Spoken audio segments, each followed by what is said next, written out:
시간 하나님께서 우리에게 주시는 말씀은 사무엘상 7장 12절부터 14절입니다. 우리 다 같이 일어나셔서 하나님의 말씀을 받들어서 봉독하도록 하겠습니다. 사무엘상 7장 12절부터 14절까지 한 목소리로 우리 같이 읽겠습니다. 사무엘이 돌을 취하여 미스바와 센 사이에 세워 이르되 여호와께서 여기까지 우리를 도우셨다 하고 그 이름을 에베네셀이라 하니라. 이에 블레셋 사람들이 굴복하여 다시는 이스라엘 지역 안에 들어오지 못하였으며 여호와의 손이 사무엘이 사는 날 동안에 블레셋 사람을 막으시되 블레셋 사람들이 이스라엘에게서 빼앗았던 성읍이 에그론부터 가드까지 이스라엘에게 회복되니 이스라엘이 사방 지역을 블레셋 사람들의 손에서 도로 찾았고 또 이스라엘과 아모리 사람 사이에 평화가 있었더라. 아멘. 자리에 앉아주시기 바랍니다. 여러분 2021년도 한 해 어떻게 지내셨습니까? 여러분 지금 잘 마무리하고 계시나요? 우리는 매듭을 잘 지어야 합니다. 이 매듭이 잘 맺어지지 않으면 다음으로 나가는데 좀 불편할 수가 있습니다. 코로나 바이러스가 한창 난리를 치고 있는 와중에 2021년을 우리가 시작을 했습니다. 그럼 지금 1년을 지나는 이 순간에 나는 행복했었다라고 여러분 고백하실 수 있겠습니까? 아니면 불행이 가득한 한 해였다라고 여러분 이야기하시겠습니까? 제가 개인적인 삶을 가만히 돌아보니까 참 마음이 착잡하고 힘들었었던 그런 시간들이 많이 있었다라고 이제 느꼈습니다. 그런데 이제 그런 시간이 지나서 지금 되돌아보니까 물론 여전히 그 문제들이 다 해결된 것은 아닙니다. 아직 남아있는 것들이지만 그럼에도 불구하고 그 모든 일들이 때로 힘들고 눈물 나고 괴로웠었던 그 순간들이 하나님께서 계획하셨던 일을 이루어 가시는 과정이었다라고 하는 것을 제가 발견할 수가 있었습니다. 그럼 다윗이 사망의 음침한 골짜기를 지나는 그 순간에 시편 32편 2절에서 이렇게 고백하죠. 그가 나를 푸른 풀밭에 누이시며 쉴 만한 물가로 인도하시는도다. 여러분 다윗이 평안했을 때 고백을 한 것이 아닙니다. 분명히 삶을 돌아보면 사망의 음침한 골짜기를 지났었는데 그럼에도 불구하고 그가 고백할 수 있는 것이 하나님께서 나를 푸른 풀밭에 누이시고 쉴 만한 물가로 인도해 가신다라는 겁니다. 여러분 우리의 삶이 그렇죠. 그 일을 겪을 때는 정말 힘이 듭니다. 내가 이걸 어떻게 견딜 수 있을까? 이것을 언제 지나갈 수 있을까? 내가 이것을 이기고 승리할 수 있을까라고 하는 생각이 드는데 그런데 나중에 가만히 돌아보면 그것조차도 하나님께서 우리를 푸른 풀밭으로 이끌어 가시고 또 쉴 만한 물가로 인도해 가시는 중이었다라고 하는 것을 볼 수가 있습니다. 그 하나님께서 여러분과 함께 하고 계시다라고 하는 사실을 믿음으로 고백하실 수 있기를 바랍니다. 우리 잠시 기도하겠습니다. 아버지 하나님, 하나님께서 우리를 사랑하여 주셔서 믿음 안에 있게 하여 주시고 이 땅을 살아갈 때마다 하나님을 기억하면서 특별히 예배의 자리로 우리를 불러주셔서 감사합니다. 우리 그리스 성경교회 우리 한 분 한 분들이 이 땅에서 하나님의 손을 의지하여서 승리하는 삶을 살아왔습니다. 그리고 오늘 그 하나님을 예배하기 위해서 이곳에 나왔습니다. 주의 성령께서 우리 각 사람의 마음을 붙잡아 주시고 주의 능력 가운데 함께하여 주옵소서. 이 시간 순서를 따라서 주의 말씀을 듣습니다. 영의 길을 열어주시고 마음의 문을 열어주시어서 하나님의 음성을 듣고 또 주의 뜻을 분별할 수 있도록 도와주옵소서. 연약한 자가 주의 말씀을 들고 앞에 섰습니다. 그리스도의 보배로 눈으로 감춰주시고 오직 하나님의 말씀만이 드러나게 하여 주시옵소서. 예배의 시종을 주님께 맡겨드리옵고 예수님의 이름으로 기도하옵나이다. 아멘. 아멘. 하나님께서 약속하셨던 땅, 가나안 땅이죠. 그 땅에 들어갔던 이스라엘 백성들의 삶을 가만히 들여다보면 이가봇의 시대가 있었고 또 다른 하나는 에베네셀의 시대가 있었다라고 하는 것을 알 수가 있습니다. 여러분 이가봇이 무엇인지 아십니까? 하나님의 영광에 떠났다라고 하는 의미입니다. 에베네셀은 하나님이 도우셨다라고 하는 그 말입니다. 그러니까 이스라엘의 역사를 가만히 돌아보면 하나님의 영광이 떠났던 시대가 있었고 하나님의 도움의 손길이 함께 했던 시대가 있었다는 것입니다. 그럼 대표적인 예를 들어보면요. 엘리 제사장의 시대는 하나님의 영광이 떠났던 시대입니다. 그에 반해서 사무엘 선지자의 시대에는 하나님의 도움이 함께 했었던 시대입니다. 여러분, 왜 엘리 제사장의 시대는 하나님의 영광이 떠났을까요? 왜 하나님께서 도우시지 않았습니까? 물론 여러 가지 이유들을 찾아볼 수 있지만 그 중에 가장 중요한 것 중에 하나가 엘리 제사장은 기도하는 일에 게을리했습니다. 여러분, 사무엘상 1장 내용 혹시 기억나시나요? 무슨 말씀이 나오는지 머릿속에 그려지십니까? 제사장 자신이 그 엘리가 기도를 하지 않다 보니까 기도가 무엇인지를 모르니까 원통함과 격분된 마음을 가지고 하나님 전에 나와서 지금 통곡하면서 간절하게 기도하고 있는 한나를 바라보면서 어떻게 생각했습니까? 술 취했다고 생각을 했죠. 그래서 기도하고 있는 한나를 불러서 야, 너 이제 그 포도주 그만 마셔라. 너 취하지 말라라고 꾸중하는 것을 볼 수가 있습니다. 여러분, 엘리는 기도와는 거리가 먼 사람이었어요. 그러다 보니까 자연스럽게 나타나는 현상이 무엇인가 하면 하나님의 말씀이 희귀해집니다. 말씀이 잘 들리질 않습니다. 하나님의 뜻을 분별할 수가 없습니다. 이 성막에 하나님의 제단은 있는데 이 제단은 만들어져 있는데 그곳에 기도는 없었습니다. 하나님께 드려지는 제물은 있었는데 말씀은 없었습니다. 제단에 불이 켜지긴 했는데 그 제단은 차디찬 제단이었습니다. 더군다나 엘리 제사장의 두 아들 홈니와 비느하스의 삶은 어땠습니까? 품행이 대단히 불량했었죠. 하나님을 두려워할 줄 몰랐습니다. 이스라엘 백성들이 하나님께 제사하려고 제물을 가져오면 중간에 좋은 것들은 자기들이 먼저 가져가 버립니다. 그것뿐만이 아니에요. 심지어는 이 성막에서 수중 들고 있었던 여인들과 온갖 못된 짓거리도 하고 있었습니다. 하나님께서 그들을 그냥 두실 리가 없었죠. 이스라엘을 하나님께서 치셨습니다. 블레셋을 일으키셨습니다. 이스라엘과 블레셋이 전쟁을 벌이게 됩니다. 그때 홈니와 비느하스가 아무런 생각 없이 성막에 있었던 하나님의 언약궤를 메고 전장에 나갑니다. 그런데 아무런 소용이 없었다라는 거예요. 하나님의 영광이 떠난 그들에게 있어서 언약궤를 들고 가는 것은 아무 소용이 없었습니다. 그리고 결국 이스라엘이 전장에서 패하게 됐죠. 홈니와 비느하스가 그 전장에서 죽임을 당하고 또 하나님의 언약궤마저 블레셋에게 빼앗기고 맙니다. 이 소식을 엘리 제사장이 듣고는 의자에 앉아있다가 너무 놀라서 그대로 뒤로 자빠져서 98세의 나이에 죽음을 맞이합니다. 이 비극적인 소식을 당시 임신 중이었던 비느하스의 아내가 듣고는 갑자기 산통을 느끼게 됩니다. 아이를 낳게 되는데 그녀가 죽어가면서 이 말을 합니다. 아이 이름을 이가봇이라고 해라. 이가봇.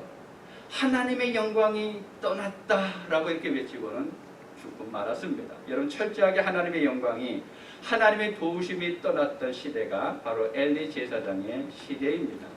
반대로 오늘 우리가 함께 봉독한 말씀은요, 하나님의 절대적인 도우심에 관한 말씀입니다. 주인공은 사무엘 선지자고 장소는 미스바 광장입니다. 그리고 그 주된 장면은 시간의 차이에 있습니다. 시간의 차이는 있지만 엘리 제사장 때와 마찬가지로 이스라엘과 블레셋 간의 전쟁이라고 하는 그러한 장면을 우리에게 보여주고 있습니다. 이스라엘의 새로운 지도자인 이 사무엘 선지자가 나라 안에 있는 모든 우상을 철폐하는 운동을 벌이게 됩니다. 그동안 백성들이 가지고 있었던 우상들, 바알과 아스다롯이라고 하는 그 신상들을 다 갖다 버리게 됩니다. 그리고는 사무엘 선지자가 다 미스바로 모여라. 이스라엘 백성들에게 다 모이도록 했습니다. 그리고 그곳에서 말씀을 선포하고 금식하고 회개하는 운동을 전개합니다. 바로 영적 각성 운동을 벌이고 있다는 거예요. 사무엘상 7장 6절에 보면 그들이 미스바에 모여 물을 길어 여호와 앞에 붓고 그날 종일 금식하고 거기에서 이르되 우리가 여호와께 범죄하였나이다 하니라. 우상들을 버렸습니다. 하나님의 말씀 앞에서 자기 자신들의 모습을 지금 다 이렇게 내놓고 보고 있습니다. 그런데 결론적으로 그들이 하는 말이 무엇인가 하면 우리가 여호와께 범죄했다. 하나님 앞에 죄를 지었다라고 하면서 회개하고 있다는 겁니다. 그런데 이스라엘 백성들이 이렇게 미스바 광장에 모여있는 모습을 블레셋 사람들이 보게 되죠.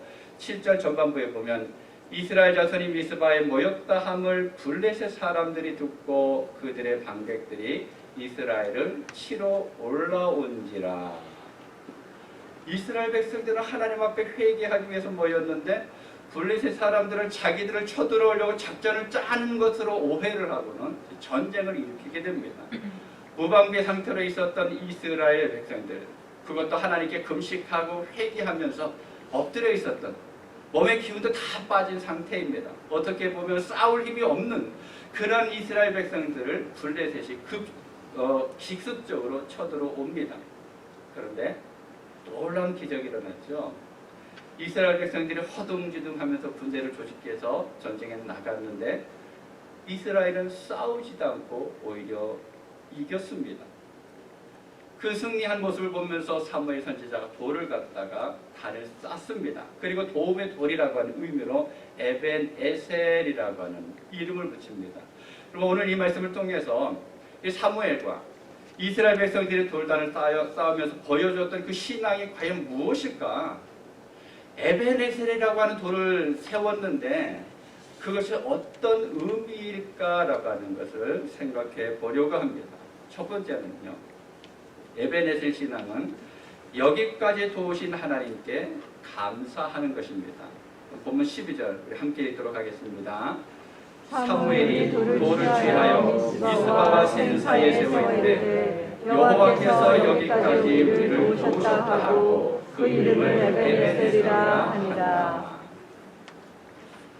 보통 싸움에서 이기게 되면 사람들이 환호성을 지르게 되죠. 그래서 승리를 자축하느라고 정신이 없습니다. 그런데 사무엘 선지자는 이 블레셋과의 전투에서 승리를 거둔 그 순간에 승리라고 하는 것에 빠지는 것이 아니라 이 승리가 하나님께로부터 왔다. 하나님께서 도와주셨기 때문에 이길 수 있다라고 하는 것을 분명하게 하고 싶었습니다. 그리고 이 사실을 자신들만 아는 것이 아니라 후손들에게도 알려주고 싶었습니다. 그래서 돌 하나를 취해서 미스바와 센 사이에 세웠다고 그러죠. 그리고 에벤에셀이다라고 있습니다. 그럼 무엇이라고 그랬습니까? 하나님께서 도우셨다라는 겁니다. 도움의 돌이라고 하는 의미로 그렇게 에벤에셀의 돌을 세우게 됩니다. 그 12절의 원문 번역 성경에 보면 이제 이렇게 번역을 했습니다. 사무엘이 돌 하나를 가져다가 미스바와 센 사이에 놓고 여기에 이르기까지 여호와께서 우리를 도우셨다 하고 말하면서 그 돌을 에벤에셀이라 불렀더라. 여기까지, 여기에 이르기까지.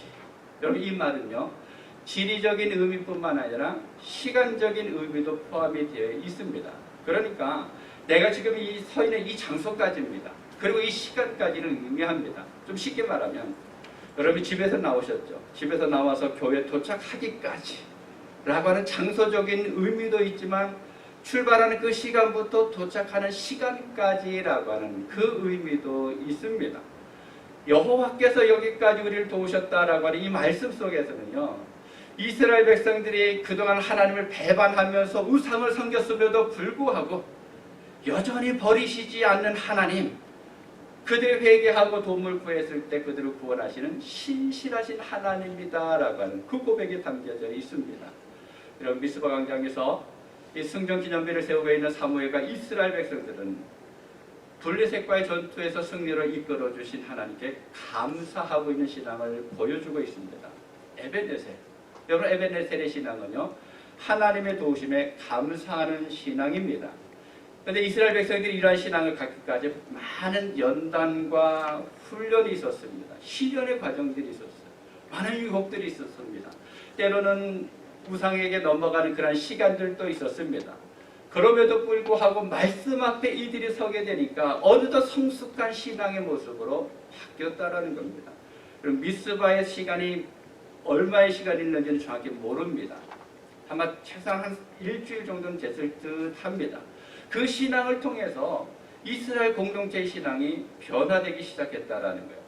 실제로 블레셋 군대가 쳐들어왔을 때 백성들은 당황했지만 기도로 준비하는 것을 볼 수가 있습니다. 8절을 보면 이스라엘 자손이 사무엘에게 이르되 당신은 우리를 위하여 우리 하나님 여호와께 쉬지 말고 부르짖어 우리를 블레셋 사람들의 손에서 구원하시게 하소서.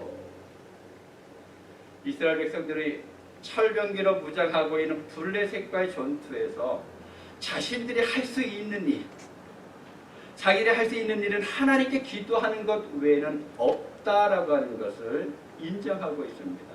특별히 부르짖다라고 하는 이 말은 이들이 어떤 그 블레셋 군사 때문에 두려워서 부르짖는 것이 아니라, 이 전쟁이 질 것 때문에 두려워서 부르짖는 것이 아니라 하나님 앞에 맡기는 부르짖음이에요. 하나님 앞에 구하는 부르짖음입니다. 그럼 미스바 광야에서 금식하며 자신의 허물들을 하나님 앞에 쏟아냈던 이스라엘 백성들은 그 신앙의 모습이 어떻게 바뀌어졌는지 자기 자신도 모르는 사이에 그것을 표현해주고 있습니다. 이스라엘 백성들이 우상을 버리고 금식하고 회개하는 시간을 통해서 얻은 것은요, 죽음의 위협 속에 있다 할지라도, 어떻게 보면 지금 이 당장 이스라엘 백성들이 멸망당할 수 있는 그 순간이라 할지라도 하나님을 신뢰할 수 있는 믿음이 생겼다라는 것입니다. 그들은 이 믿음으로 전투에서 승리를 거두었고 이 믿음으로 여기까지 도우신 하나님께 감사할 수가 있었습니다. 오늘 본문 10절을 보면 전투 장면을 이렇게 기록하고 있습니다. 사무엘이 번제를 드릴 때에 블레셋 사람이 이스라엘과 싸우려고 가까이 오매 그날에 여호와께서 블레셋 사람에게 큰 우레를 발하여 그들을 어지럽게 하시니 그들이 이스라엘 앞에서 패한지라. 성경 전체에 보면 우레라고 하는 단어가 15번 나옵니다. 15번 나오는데 이 말이 가지고 있는 공통적인 의미가 있습니다. 그것이 무엇인가 하면 인간의 일반적인 역사를 뛰어넘는 하나님의 초자연적인 개입과 동시에 인간의 삶을 완전히 역전시키는 그러한 하나님의 능력을 상징하는 단어로 사용을 하게 됩니다. 다 패했다라고 생각했는데 오히려 승리한 이스라엘 모습으로 보여주는 것이 바로 우레라고 하는 단어입니다. 그럼 블레셋 사람들이 갑작스럽게 크게 울려지는 그 우레 소리로 인해서 이스라엘 백성들 사이에 하나님이 전쟁에 개입했다 라고 하는 것을 알았을 것입니다. 아마 그것 때문에 심리적으로 불안했고 혼란에 빠졌습니다. 그래서 이날의 전쟁이 어떻게 됐는가 하면 11절을 보면 이스라엘 사람들이 미스바에서 나가서 블레셋 사람들을 추격하여 백갈 아래에 이르기까지 쳤더라. 이스라엘 백성들이 한 것은 무엇인가 하면 도망가는 블레셋 군사를 쫓아가면서 죽인 것밖에 없습니다. 어디까지 갔다 그랬습니까? 백갈까지다라는 겁니다. 그럼 철제 무기를 가지고 있는 사람들이죠. 이스라엘 백성들은 무기가 있었을까요? 없었을까요? 제 생각에는 아무것도 없었을 겁니다. 여러분 기도하러 모이는데 칼을 가지고 가겠어요? 창을 가지고 가겠어요? 맨몸으로 나갔는데도 불구하고 이스라엘 백성들은 도망가는 블레셋 군사들을 쫓아가면서 그들을 넘어뜨렸습니다. 여러분 그날의 전쟁이 얼마나 놀라운 승리를 보여주는 말이에요. 사무엘과 이스라엘은 이 모든 것을 돌아보면서 하나님께 감사를 드렸습니다. 사랑하는 여러분, 한번 생각해 보시기 바랍니다. 오늘이 2021년 마지막 주일입니다. 올 한 해 여러분을 도우시고 인도하신 하나님께 정말 감사하다라고 하는 마음이 여러분 속에 있습니까? 혹시 코로나 바이러스로 인해서 온통 힘들었었는데 내가 뭐 감사할 게 있겠냐? 아니면 내가 얼마나 고통스럽게 살아왔는데 내가 얼마나 힘들게 살아왔는데 무슨 감사냐라고 하는 그런 마음이 여러분 속에 있습니까? 오늘 예배하는 여러분 마음속에 감사하는 에베네셀의 신앙을 회복하실 수 있기를 바랍니다. 그 하나님을 늘 붙들고 나가실 수 있기를 바랍니다. 두 번째로는요, 에베네셀 신앙은 지금도 도우시는 하나님을 의지한다는 겁니다. 지금까지 도우신 하나님뿐만 아니라 지금 이 순간에도 도우신 하나님을 의지하는 겁니다. 보면 13절 함께 읽겠습니다. 이에 블레셋 사람들이 불복하여 다시는 이스라엘 지역 안에 들어오지 못하였으며 여호와의 손이 사무엘이 사는 날 동안에 블레셋 사람을 막으시네. 아멘. 여기까지 도우셨다라고 하는 그 말 속에는 여기에서도 지금의 순간에도 도우신다고 하는 의미가 포함이 되어 있습니다. 하나님이 이제까지 도우셨다라고 하는 것은 그 하나님께서 오늘도 도우신다는 의미입니다. 여러분, 에벤에셀의 신앙은요, 과거로 끝나는 것이 아닙니다. 저 문 밖으로 끝나는 것이 아니라 그 문에 들어오니 다음에도 포함이 됩니다. 현재에도 주님께서 나와 동행하시는 것을 확신하는 신앙이 바로 에벤에셀의 신앙입니다. 그리고 13절에서 말하고 있는 내용이 무엇입니까? 블레셋과의 전투에서 하나님의 도우심으로 대승을 거두는 것이 계속되고 있다는 거예요. 한 번만 이긴 것으로 끝나는 것이 아닙니다. 그 다음에 전쟁이 계속해서 이기는 것을 볼 수가 있습니다. 결국은 블레셋이 이스라엘을 괴롭힐 수가 없게 됐습니다. 사무엘은 그의 평생에 하나님의 도우심을 받아서 블레셋의 공격을 막아낼 수가 있었습니다. 그리고 에벤에셀의 신앙은 지금도 여기에서도 도우시는 하나님을 의지한다라고 하는 신앙입니다. 여호와의 손이 사무엘이 사는 날 동안에 블레셋 사람을 막으심에라고 이야기하고 있습니다. 여러분, 여호와의 손이 성경에 몇 번 나오지 않는데 여호와의 손이 이스라엘 역사에 개입하신 하나님의 능력을 나타낼 때 주로 손으로 표현을 할 때가 있습니다. 그런데 이 손이 하나님의 어렵게를 가볍게 여겼던 블레셋을 하나님께서 징계하실 때, 재앙을 내리실 때도 이 손이 등장합니다. 사무엘상 5장 9절을 보면 그것을 옮겨간 후에 여호와의 손이 심히 큰 환난을 그 성읍에 더하사 성읍 사람들의 작은 자와 큰 자를 다쳐서 독한 종기가 나게 하신지라. 여호와의 손이 심히 큰 환난을. 그런데 오늘 본문에 여호와의 손이 다시 등장하죠. 이번에는 이스라엘 사람들에게 승리를 안겨준 그러한 도움의 손으로 나타납니다. 여러분, 이 손이라고 하는 것은 양면성이 있습니다. 우리가 누군가가 잘했을 때, 특별히 우리 아이들이 뭔가를 잘했을 때 어떻게 합니까? 칭찬해줄 때 손을 쓰죠. 두들겨주면서 손을 쓰게 됩니다. 힘들고 아파할 때는 등을 쓰다듬으면서 위로하는 데 손을 사용하기도 합니다. 그런데 무언가 잘못했을 때는 어떻게 합니까? 손에 휘채를 들게 되죠. 하나님의 손도 역시 마찬가지입니다. 이스라엘 백성들이 하나님께 전적으로 순종하면서 나갈 때는 도움과 복의 손으로 다가오지만, 그러나 그분을 거역하면서 불순종할 때는 채찍으로 임하는 손으로 나타나게 됩니다. 하나님은 과거에도 우리를 도우셨지만 지금 여기에서 믿음으로 순종하는 이들을 지속적으로 도와주고 계십니다. 여러분, 이스라엘을 한번 생각해 보시기 바랍니다. 하나님께서 애굽에서만 도우신 것이 아닙니다. 애굽에서 도우셨고, 그리고 거기서 나와서 광야를 살아가고 있는 이스라엘 백성들을 도와주셨습니다. 먹을 것이 없을 때는 하나님께서 하늘에서 만나를 내려주셨죠.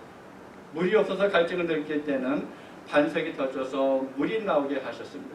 낮에는 구름 기둥이, 밤에는 불 기둥이 이스라엘 백성들을 인도해 가셨습니다. 하나님의 도우심은 항상 여기까지입니다. 여러분, 여기까지 도우신 하나님은요, 여기에서도 도우십니다. 오늘까지 도우신 하나님은 오늘도 도우실 것입니다. 에벤에셀의 신앙은 다름이 아니라 지금 여기에서 이 순간에도 하나님께서 도우신다는 사실을 분명히 믿고 의지하는 신앙입니다. 여러분, 이 에벤에셀의 신앙이 여러분 속에 있습니까? 하나님을 의지하시기 바랍니다. 어제까지 의지한 것으로 만족하지 말고 지금 이 순간에 하나님을 의지하실 수 있길 바랍니다. 그 하나님을 의지할 때 하나님의 능력을 볼 수가 있습니다. 마지막 세 번째로는요, 에벤에셀의 신앙은 항상 도우실 하나님을 신뢰하는 것입니다. 오늘 보면 14절 같이 읽겠습니다. 블레셋 사람들이 이스라엘에게서 빼앗았던 성읍이 애굽으로부터 가드까지 이스라엘에게 회복되니 이스라엘이 그 사방 지역을 블레셋 사람들의 손에서 도로 찾았고, 또 이스라엘과 아모리 사람 사이에 평화가 있었더라. 아멘. 아멘. 여기까지 도우신 하나님, 여기에서도 도우시는 하나님을 의지하고 그 하나님의 동행하심을 확신하는 사람은 또다시 그 하나님께서 내일 또 도우실 것이라고 하는 확신이 생기게 됩니다. 여기서부터도 앞으로도 도우실 것이다. 지금까지 도와주셨던 하나님께서 내일 또 나와 함께 하실 것이다라고 하는 그 하나님을 신뢰할 수가 있습니다. 여러분, 에베네셀의 신앙은 바로 그런 신앙입니다. 오늘뿐만 아니라 내일도 도와주신다라는 겁니다. 에베네셀을 돌을 세워서 하나님의 도우심을 영원히 기념하고자 했었던 이 사무엘과 이스라엘 백성들에게 하나님께서 엄청난 복을 주시게 되죠. 에그론에서 이 가드까지 전적을 블레셋에게 회복해 주셨습니다.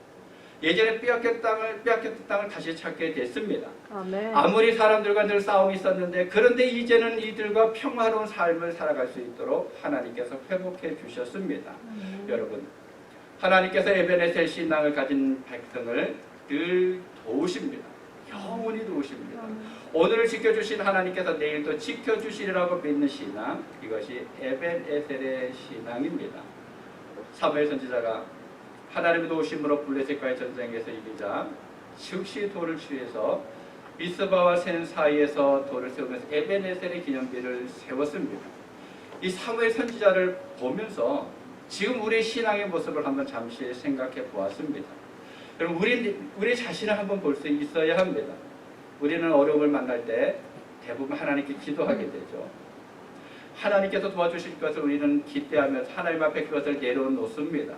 그러면서 때로는 우리는 하나님 앞에 이렇게 기도할 때가 있어요. 이 어려움을 우리가 지나가게 된다 그러면, 하나님 이것을 해결해 주신다 그러면 내가 하나님 앞에 이런 삶을 살아가겠습니다 라고 결단의 기도, 소원의 기도를 할 때가 있습니다. 네, 그런데 어떻습니까? 막상 위기가 지나가고 모든 것들이 해결되어지면 하나님께서 베풀어 주셨던 은혜는 물론이고 내가 하나님 앞에 서원했었던 것을 까마득히 잊어버리고 살아가게 됩니다. 그런데 이것이 우리만 그런 것이 아니라 성경에 나오는 인물들도 그렇습니다. 여러분 기억하시나요? 야곱이 형 에서를 피해서 외삼촌 라반의 집을 향해서 가고 있었습니다. 그러다가 어느 날 들판에서 돌을 베고 잠을 자게 되죠. 꿈속에서 하나님께서 나타나셔서 하나님께서 너를 도우셔서 무사히 돌아오게 하실 것이다 라고 약속을 합니다. 잠에서 일어난 야곱이 얼마나 기분이 좋았겠습니까? 신이 나서 자기가 베고 있었던 이 돌을 세워놓고 그것에 기름을 부으면서 이야기합니다. 하나님, 만약 정말 하나님께서 나를 무사히 이곳에 돌아오게 하시면 이것이 하나님은 나의 하나님이 될 것입니다. 이 돌이 하나님의 전이 될 것입니다. 그리고 내가 가지고 있는 것을 10의 1을 하나님께 드리겠습니다 라고 약속을 합니다. 나중에 가정을 이루고 또 많은 재물들을 얻은 다음에 돌아왔습니다. 어떻게 했습니까? 여러분 어떻게 했습니까? 야곱이 가만히 잊어버렸죠. 그리고는 내가 어떻게 살아갈까? 이 세상 속에서 내가 어떻게 더 잘 살 수 있을까? 거기에만 몰두하고 살아가다가 그러다가 가정이 커다란 위기를 만나게 됩니다.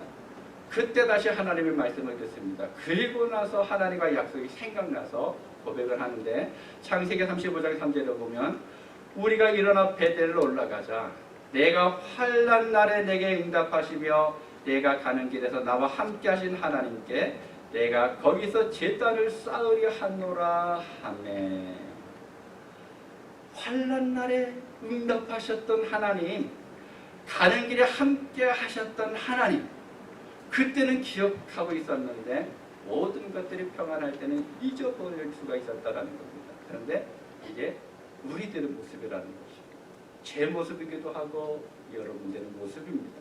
여러분, 우리는 하나님에 대한 영원한 신뢰를 거듭 확인하면서 감사해야 될 때는 즉시 감사를 표해야 합니다. 아멘. 조금 있다라고 하면 우리는 잊어버릴 때가 있습니다. 에베네셀의 신앙은요, 여기까지 도우신 하나님께서 앞으로도 영원토록 함께 하시리라고 하는 믿음으로 하나님을 신뢰하는 신앙입니다. 사랑하는 그레이스 성경교회 성도 여러분, 오늘이 2021년도 마지막 주일입니다. 이제 5일만 지나면 2022년을 맞이하게 됩니다. 여러분, 올해 마지막 그 순간에 송구 영신 예배를 드리든지 아니면 어디에 있든지 그 순간에 하나님과 사람들 앞에서 무엇이라고 고백하시겠습니까? 여러분 어떻게 고백하시겠습니까? 에베네셀, 하나님께서 나를 여기까지 도우셨다라고 고백할 수 있는 여러분 되시기를 바랍니다. 비록 올 한 해 코로나 바이러스가 전 세계를 뒤덮음으로 인해서 어려움이 있었지만, 아니 또 지금은 변이 바이러스가 나타나서 주변에 많은 확진자들이 나타나고 이것이 또 어떻게 진행되는지 우리는 알지 못하지만, 우리가 살아오면서 건강에 어려움도 있었고 물질적으로 힘들었었고 또 생활하는 것이 자유롭지 못했고, 우리 아이들이 학교나 직장에 가는 것에 있어서 또 지장이 있었고, 또 우리 가정이 내가 생각했던 것만큼 그 행복이 작아졌지만, 그러나 그러한 순간에도 여전히 하나님께서 나를 도우셨다라고 당당하게 고백할 수 있는 여러분 되실 수 있길 바랍니다. 그리고 나서 그 하나님께서 올해 이렇게 힘든 와중에서 나를 도우셨던 그 하나님께서 내년에도 분명히 나를 도우실 것이라 라고 고백하는 여러분 모두가 되실 수 있기를 주님의 이름으로 축복합니다. 아멘. 기도하겠습니다. 아버지 하나님, 하나님께서 여러분을 사랑하시고 인도하여 주신 은혜에 감사를 드립니다. 하나님께서 이스라엘 백성들을 도우셔서 블레셋과의 전쟁에서 이긴 다음에 에벤 에셀을 세웠습니다. 여기까지 도우시는 하나님, 지금도 도우시는 하나님, 또 앞으로도 도우실 하나님, 그 하나님을 믿고 신뢰하고 감사하는 그 모습들을 우리가 생각해 보았습니다. 우리 그리스 성경교회 성도들 올 한 해 살아오면서 정말 많은 일들이 있었습니다. 아픔이 있었고 괴로움이 있었습니다. 어떤 때는 내가 도무지 감당할 수 없을 것 같은 일들이 우리의 삶 속에 있었습니다. 그럼에도 불구하고 하나님께서 우리를 도우셔서 여기까지 이르게 하셨고, 지금 이 순간에도 우리와 함께 하실 뿐만 아니라 앞으로도 우리를 도우실 것을 우리가 믿습니다. 그 하나님을 향한 우리 에벤에셀의 돌을 세울 수 있는 우리 모두가 될 수 있도록 도와주시옵소서. 그리하여서 늘 하나님을 영화롭게 하며 하나님 앞에 기쁨이 되어질 수 있는 모두가 되도록 도와주시옵소서. 예수님의 이름으로 기도하옵나이다. 아멘. 아멘.